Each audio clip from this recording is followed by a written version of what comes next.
there's this point where I was feeling so overwhelmed. Like I couldn't continue. It was just way too much. And I was telling my parents, I was telling my friends, everyone, I was like, I am so done. Like I cannot do anymore. That instant when I let go, I swear the next day, that's when it came into my inbox that I had an interview for my internship that I did this summer. It's just crazy to me how when you actually finally let go, like things come to you. Hi, guys. Welcome back to Her Career, Her Way, a podcast all about inspiring ambitious individuals by giving them the strategies, tools, and honest conversations to help you navigate your chaotic career that comes in your 20s. And as a 20-something-year-old, I definitely understand. So, something that has been coming up for me is control and feeling like because of all this uncertainty that I'm facing in terms of this year and my next few months of me finishing university, I'm definitely getting that. I guess in America, the term is senioritis. Here in the UK, I guess it's final year syndrome. I have no idea. Third year, things like that. But yeah, it's just a lot of uncertainty is coming up for me in terms of my career and what the next steps are. And that can definitely feel overwhelming and scary. A lot of fear is coming in, at least for me. And I'm sure a lot of you guys can relate if you are also graduating. Congratulations. But also, even if you're not, just with internships as well, maybe you're a senior in high school, that's difficult. Or even if you're not a senior, just figuring out your next steps in circumstances of courses, modules that you're taking. Honestly, anything. Next steps are kind of throughout your whole journey, and they can be daunting and really scary. So, what I wanted to talk about in this episode was how to detach without losing ambition and the skill that ends career anxiety or whatever anxiety and overthinking. Sometimes I feel like your job can feel like your identity, especially in your 20s, as that's probably the most not important aspect of your pie chart, but it's definitely a large part that you're thinking of consistently. And so, like, why are we so attached to work? And it's like one email, one rejection, one thing can derail us emotionally for our day. And I definitely felt like this when I was applying for my internship last year. I just was like applying to so many. I can't even count how many internships I was applying to. It was crazy how many they were. And there's this point where I was feeling so overwhelmed. Like I couldn't continue. It was just way too much. And I was telling my parents, I was telling my friends, everyone, I was like, I am so done. Like I cannot do anymore. I've done as many as I could at this point. Like I'm done applying and I'm just going to let go.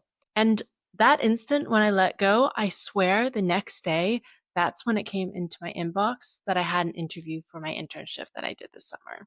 And it's just crazy to me how when you actually finally let go, like things come to you. And I wanted to explore why is that? Like, why is detaching what brings clarity and calmness? So that's what this episode is going to be all about. Like, why detachment doesn't mean not caring. Detachment is regulating your nervous system, releasing false control, and redirecting your energy for growth. So, let's get into this episode all about detachment. I'm going to do this in a 4-step kind of framework or a 4-step model about how to detach in a way. Step number 1 is interrupting the script. And this is where awareness comes in. Awareness before action. I'm reading this book called The Untethered Soul by Mikhail Allen Singer. And it's such a beautiful book. And when I picked it up, I immediately just felt a sense of calm. And what the book really is about, I just want to preface that I haven't finished the book yet, so I'm still learning from it.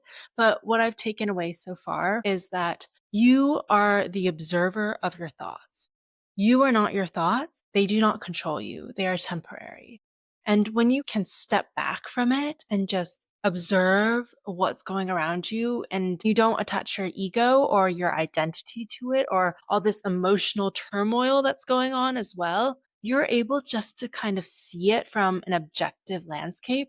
And I swear that in itself brings a sense of calm and clarity to it. And I feel like overthinking, that is your brain seeking safety through uncertainty. So with all of these things that are coming up for me and maybe for you guys about what are your next steps? What's going to happen? And you're just constantly overthinking it and trying to gain clarity out of it. I feel like that's only building up the anxiety of it. And also, when you're trying to control the outcomes and focusing so much on what you want and what the results are, that is anxiety in disguise as well. Because you can't control everything. And most certainly, you can't control other people and what other people are going to do. And some signs of this attachment is when you are refreshing your inbox to regulate your emotions, when you're constantly trying to see, like, if they're going to respond, if you're going to get an interview, if something's going to happen for you. And then also, if you're replaying conversations over and over in your head. So, for example, you do an interview and you are just constantly thinking, did I say something wrong? Did I ask enough questions? Did I talk about their culture enough? Did I misinterpret their culture? Their body language didn't signal that they were into this conversation that we were going. I thought it was flowing. Was it flowing? Did I misinterpret something else?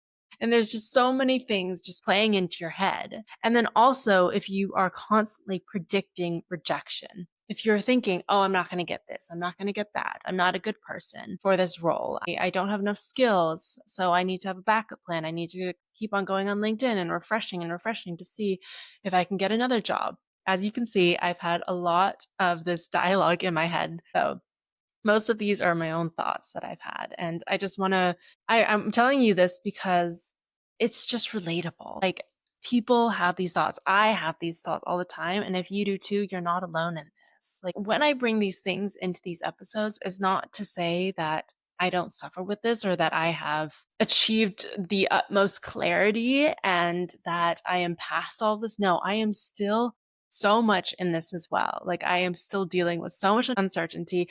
I overthink all the time. Like, this is not new to me, and it's still something that I'm working through. Like, I am nowhere near being beyond all of this. And honestly, I don't think I will be. And that's not the point of these frameworks or skills, is to show the human in all of us.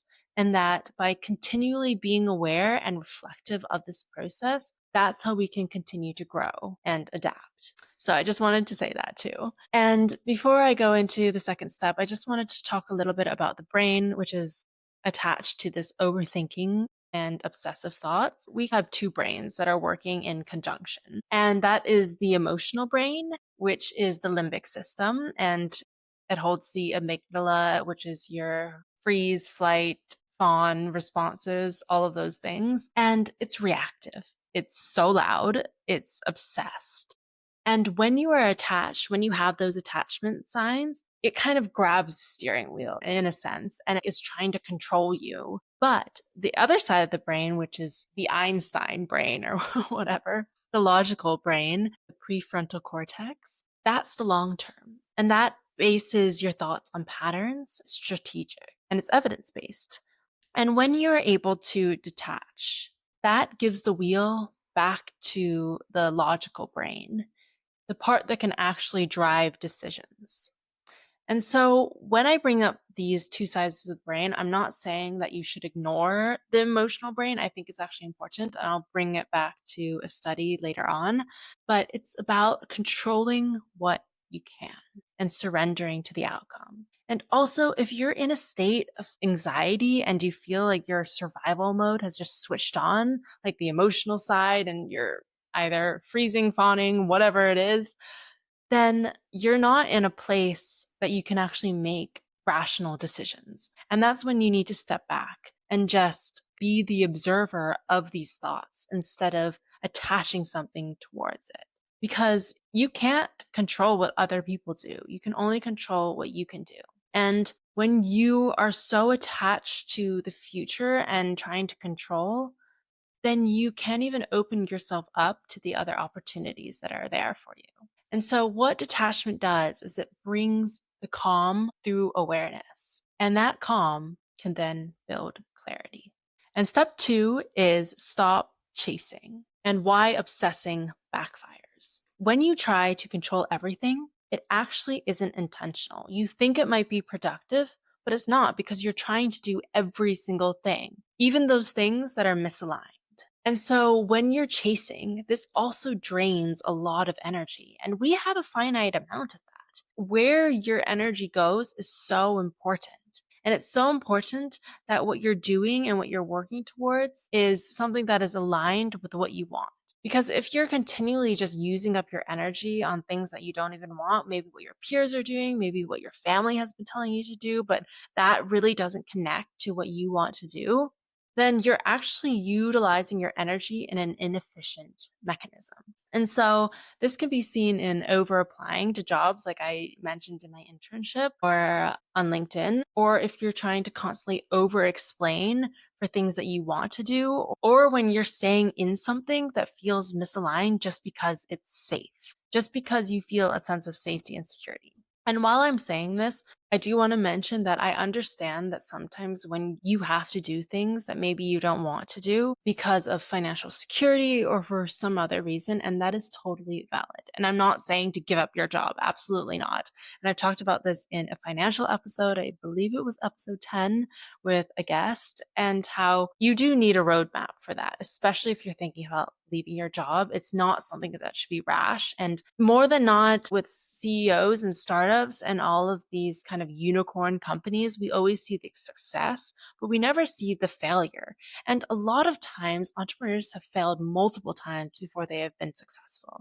And so definitely don't make any rash decisions. That is not what I'm trying to say. But what I'm talking about, if you are in a position that you can do something about it, but you're staying because you're scared to go forward, that might be an example of staying in a situation for safety. Because the unknown is scary and fear is definitely a huge thing holding you back sometimes. What I like to say is that fear is the instigator for change. Something that you can think about instead of chasing is, what is actually in my control? What can I do? For example, if you are in my situation, what I can do is I can be present.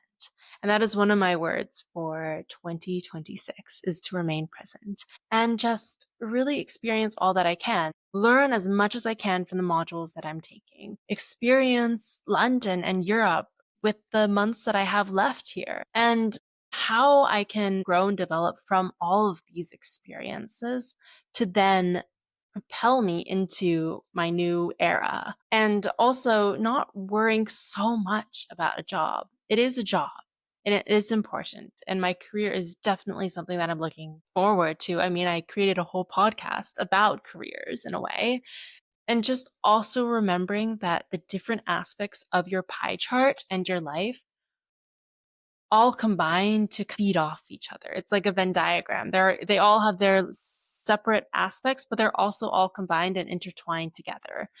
And so making sure that you're looking at what you can control and focusing on that. Control the controllables and let go of the rest. And also, if something feels forced, then it's probably time to reflect about that or let it go. And this is where I want to get into step 3, which is clearing the loop, having that mental detox and emotional processing. And so when you're constantly replaying scenarios, that strengthens the anxiety loop because you can't let it go and you're just obsessing over the past. And when you're obsessing over the past, you really can't go into your future self. And that's what I talk about with acting as if, is that you act as if that's the person that you want to become, because then you start emulating that person. If you're constantly looking at the past version of yourself and replaying those conversations, scenarios, whatever it might be, then you're not moving forward. You're staying stuck. And this is what neuroplasticity is that our brain is plastic. We can rewire it. However, if you are constantly repeating things, you are reinforcing them as well. You also can't wire what you can't fire. So if you aren't constantly replaying these things, then they won't keep coming up. And that's what detachment helps to do, is that it can help build and strengthen that new version of whatever you're creating. And it can also help you build regulation and independence because you're coming from a place of calm. You're the observer, you're stepping back. You're not coming from this emotionally heightened place out of anxiety. You're coming from a place of introspection and awareness. And it was also interesting that Antonia Damasio, who was a neuroscientist, did a study on a group of people. And what the study revealed was that people who lost the ability to feel emotion, they actually didn't turn out to be super logical. They actually had hard times making decisions, even the simple decisions. And so this shows that emotions tell you what matters, and they definitely should not be ignored. I don't recommend repressing emotions at all. I actually think that is very counterproductive, and I have done that in the past, and it is not great. So definitely feel your emotions, and they really do matter. And also, logic is an important part too. So emotions are telling you what matters, and logic decides how. It helps ground those decisions a little bit. So it's so important to include both of those. And that's what I was talking about when I said the two parts of the brains that are working together. What you can do to kind of help clear the loop is to journal. I love journaling, and I definitely want to talk more about it and just the benefits for it. But for now, I will just say that journaling really helps you to release it and not analyze it. It helps you become the observer of your thoughts in a way. And it helps you just get it out on page. And it's like a rant, to be honest. That's what I love about it. It's like a huge rant that you're just telling nobody to. And I feel like that helps because nobody's going to read this. Honestly, you don't even have to read it. I like reading it because it helps me just see how strong my emotions were at the time. And then I look back at it, I'm like, wow, that's so funny. Like, I'm in a totally different headspace. And it just helps you kind of clear that mental energy that you're dealing with and just get it out on paper and release it. It is a sense of just letting go of those thoughts because now on paper and you don't have to keep on holding it in your brain. And then another thing is that I met up with my mentor during the holidays, and it's so easy, especially in your 20s, to, and as I said this in the beginning, to attach your whole life and your identity towards a career. But your career is not your identity. Your job is not the only driving force in your life.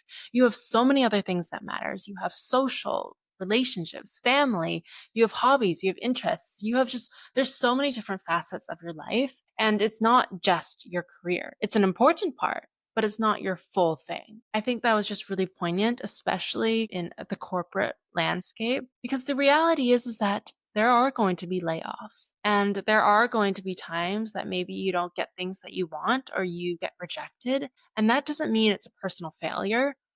It's a business decision, really. And so if you attach all of your identity towards your job, and let's say you get fired or rejected, that is going to take a huge strain on you because you've placed so much of your energy on it. But if you kind of detach from it and you let go, and that's not to say that you're not going to work hard and you're not going to show up consistently and do the best that you can.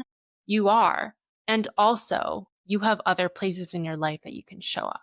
So if that happens, you won't feel as connected or tied to it as maybe you would if you attached your whole identity to it. So detachment is really that lens of self-protection, honestly, not disengagement. And energy flows where intention goes. And so really being intentional about how you are utilizing your energy is so important.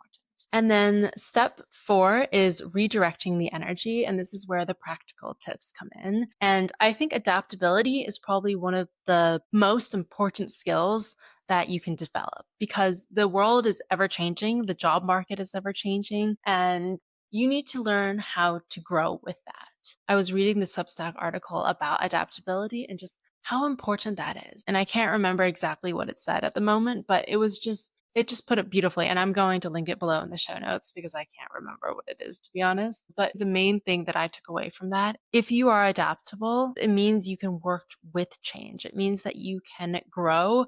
And if something happens, that you are going to be okay, that you are strong. You're strong with or without whatever happens. And I just thought that was really cool. And definitely change is a hard one for me. So building that adaptability is so important so that I know that I can get through anything that life throws at me. And so with this, I wanted to talk about cognitive reappraisal. And what that is basically reframing your mindset on a situation to help regulate your nervous system and come from a place of calm and intention. And so, for example, an old version of yourself might say, I hate this job. I hate this activity. I'm wasting my time. And actually, a friend and I were talking about this recently about how sometimes you feel like you're in a position or a job and You feel like that's not where you want to be headed. And you were like, I'm wasting my time doing this. I don't want to build my network here. I don't want to do this thing that I'm doing. This is just such uh, like, what am I doing with my life if I'm not happy right now? However, what cognitive reappraisal does is that it helps reframe the situation into how this experience is actually adding value into your life. And so, what I was kind of telling my friend is that, well, you are in this job. Maybe it's not something that you want to be doing, but it is adding value into your life. This job is building you skills. It is showing you that you can do the hard work, you can do the tedious grunt work, and you can get through it, even if you don't enjoy it. And every single job has a little bit of that. Especially if you're going to be an entrepreneur, you most likely have to wear all the hats starting out. And that includes the things that maybe you don't want to be doing. For example, if you're in a creative mindset, maybe you don't want to deal with the accounting and the budgeting. But at first, because you don't have enough money at the start, you are going to have to do that. You are going to have to be the one emailing everyone as well. You're going to be the one staying on top of all of your kind of assets and things like that. And so by doing a job maybe that you don't like and that is tedious and it is repetitive, it shows you that you will be able to do that in the next career.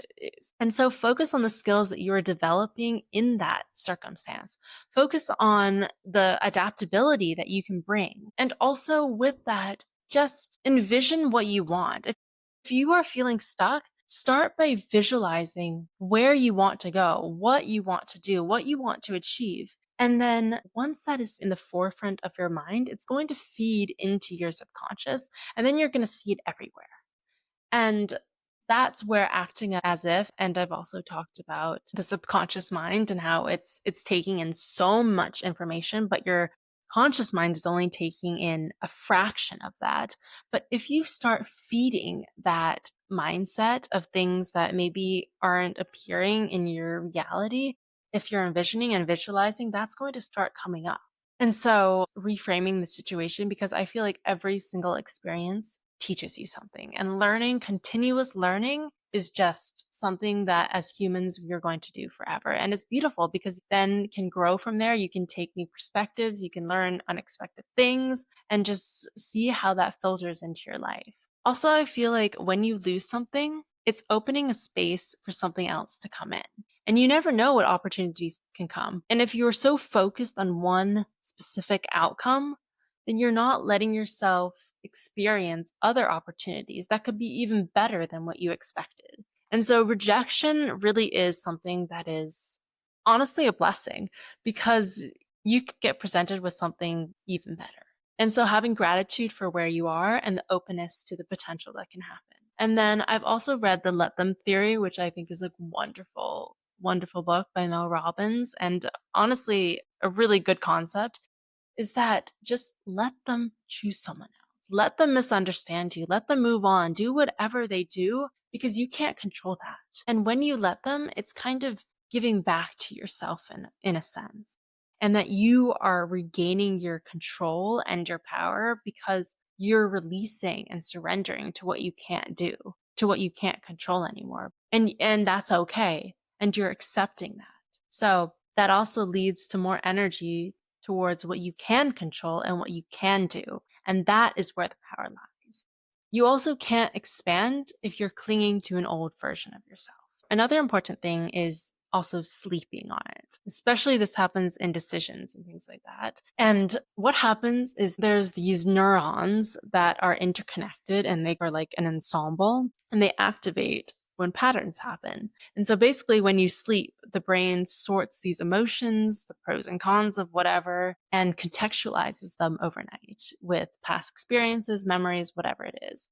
And what happens is that then the emotional intensity can drop and the logical brain has more space and clarity starts to rise. In the night, it helps you combine all those experiences. That's where the clarity can start shining through. So you're letting go when you're sleeping because you're letting go of that one thing and you're opening yourself up to everything else that you've experienced, and that's where the clarity rises. So definitely sleeping on it helps, and just surrendering to whatever life has to offer you. And so I just want you to take away from this is that clarity comes when you stop fighting the reality. And when you stop chasing the outcomes and instead really enjoying the process, really reframing to value every single experience and being present in what's happening right now, because it will come.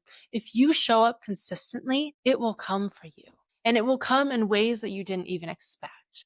And that is really what surrendering and detachment is. It's when you stop replaying the past and stop being stuck in that past version of you and stop overthinking and overanalyzing every situation and every single job or whatever it is. And you just kind of let go and see what the universe has to offer you. See what you can do. And also not having those really rigid expectations about what you should do and what should happen. Just seeing what can happen is already letting go and building that clarity and resilience for yourself. So, if there's one thing that I want you to take away, is that detachment makes you adaptable. As Abraham Hicks said, you want things because you think they'll make you feel good, but you have to feel good on the way there. And again, detached people aren't clinging to the result or the outcome.